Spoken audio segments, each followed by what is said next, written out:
quoi ressemble le monde des affaires à Québec?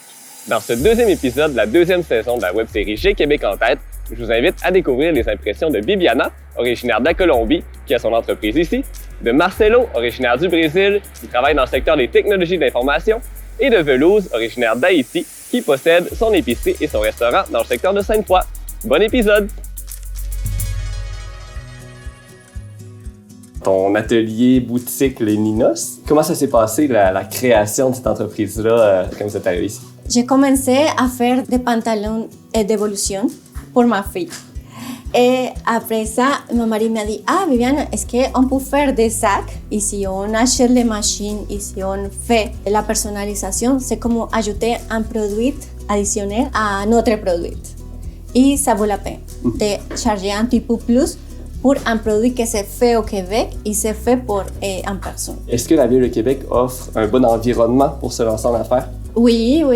Je suis contente ici parce qu'ici, nous avons beaucoup de clients. 60% des clients sont québécois. Quand même. Comment tu décrirais le client typique québécois? Le client québécois, c'est un client qui c'est fantastique. Je crois que c'est un client qui prend facilement la décision. S'il y a une chose qu'il aime, elle l'achète tout de suite.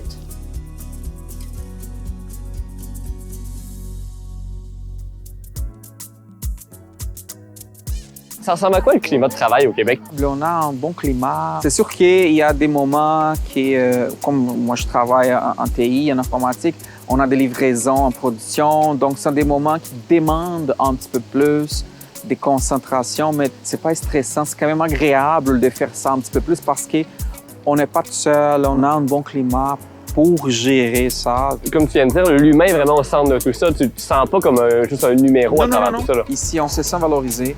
Donc c'est ça c'est tellement génial. En termes de hiérarchie, on dit souvent qu'au Québec, c'est un petit peu plus plat, si on veut. On a accès à nos gestionnaires. Est-ce que tu le vis au quotidien? Qu'on a accès à nos gestionnaires, oui, évidemment.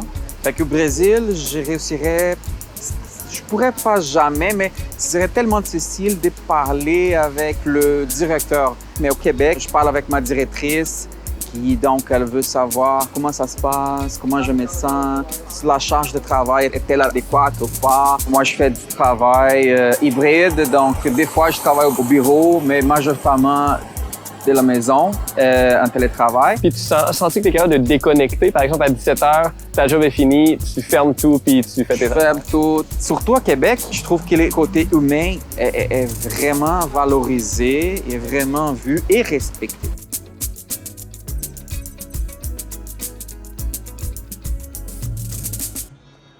T'aurais-tu un conseil à donner à quelqu'un qui vient soit d'Haïti ou d'ailleurs dans le monde qui voudrait lancer sa business à Québec?